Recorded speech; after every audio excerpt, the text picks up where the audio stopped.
Hello, we're going to be talking today about cosmology, and in particular, a series of observations Ron Cowan did with regard to what's called the Big Bounce.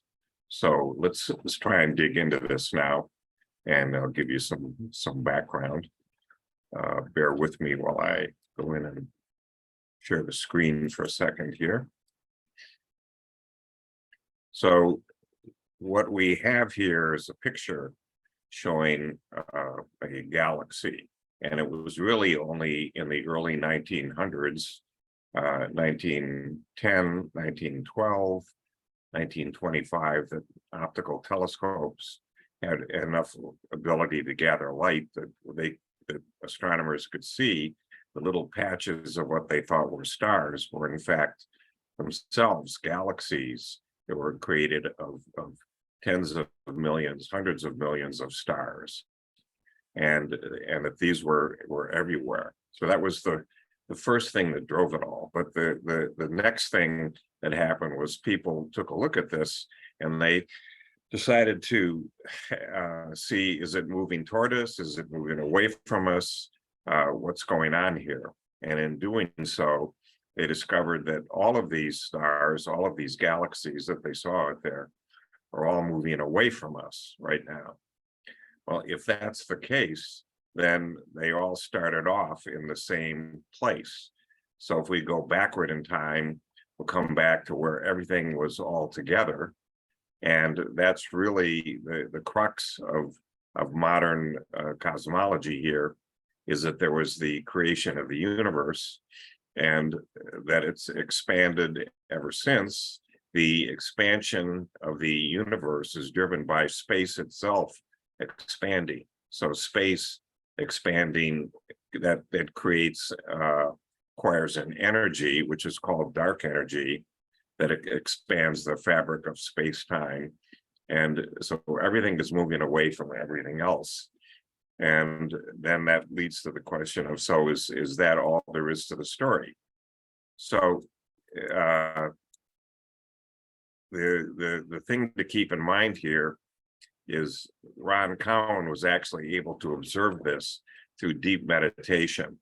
He was able to link up with past memories that his spirit had over time. And these went back literally trillions of years. And this took him back to where this original coming together all took place. Now, what he observed was that space itself is quantized, that the compartments that make up space are themselves, they appear to be what are called directed hypergraphs in 24 spatial dimensions. And as things came back together, as they compacted, they ended up squishing down.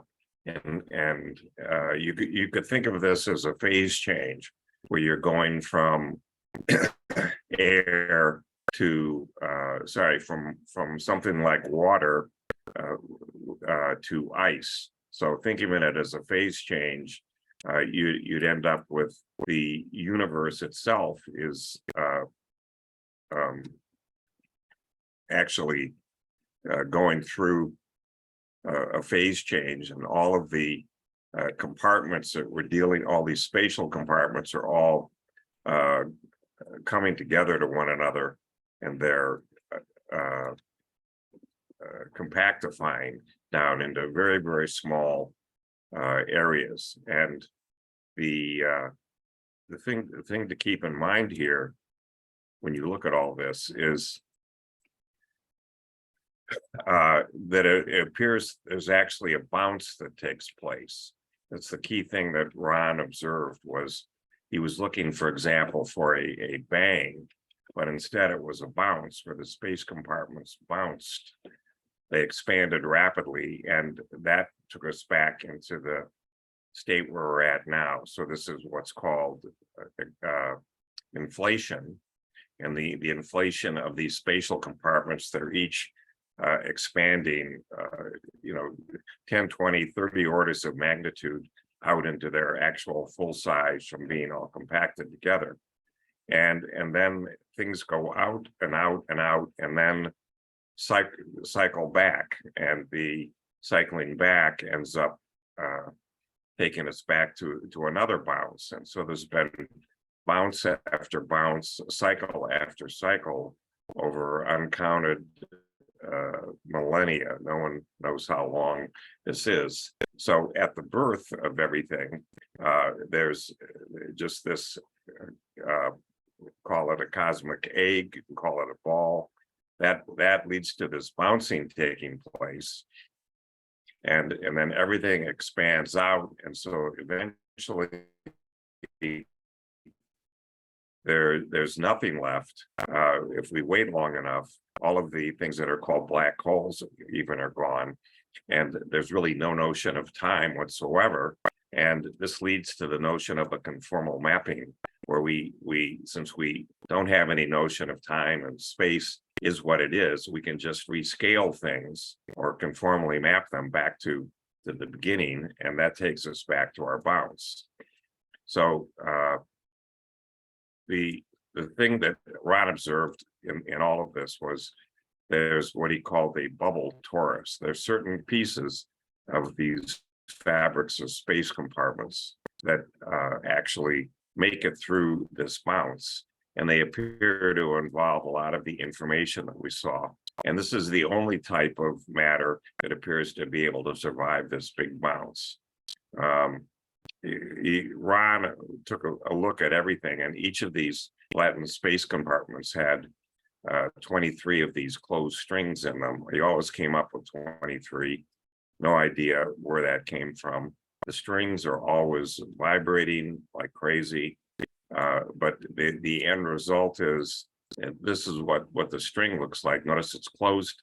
It's got a hole through the middle, so it's actually a torus. That's why he calls it a bubble torus. And it's made up of all of these necklaces of these things here that are making up the strings. There's a lot of structure to this, which is left for others to go deal with, as you can see here.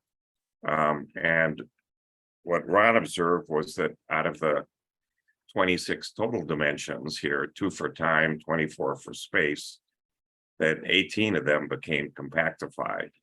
And they ended up being special dimensions rather than the dimensions that we see for space and time, and the associated subspace for dark matter for space and time. So what we end up with here is a bunch of these helices, and this happens again and again. There's a string, then wrapped around the string is another string. And if we looked at this string, we'd see there's a string wrapped around that string. And this apparently happens 7 different times, going down and down and down. Another thing that Ron observed was the Higgs boson appearing. There are 2 Higgs bosons, one for matter and one for dark matter. These Higgs bosons control the scaling of all of the different matters, of all the different types of matter and dark matter. And so it goes. And that happened right at the bounce. There was initially no Higgs boson, or the Higgs boson had a value of 0, and then it kicked in, and we ended up with what we have today, which is the so-called standard model in physics. So there's all kinds of dark matter that appeared at the same time, but that's very different than what we see for matter, because there's no electron here, and so it goes. So the thing to keep in mind here is there was a short story that was told by Isaac Asimov, and it dealt with the idea that could you in fact overcome entropy? Could you reverse entropy? And Asimov called this short story The Last Question. So he would have generations of people being skipped over And they asked their latest, greatest version of their computer, what is it possible to reverse entropy? And the computer would always come back and say, I have insufficient information to answer that question. And at the very end, the very last person who's there asks the computer to try and answer this. And of course, the computer says, I have insufficient information to answer the question.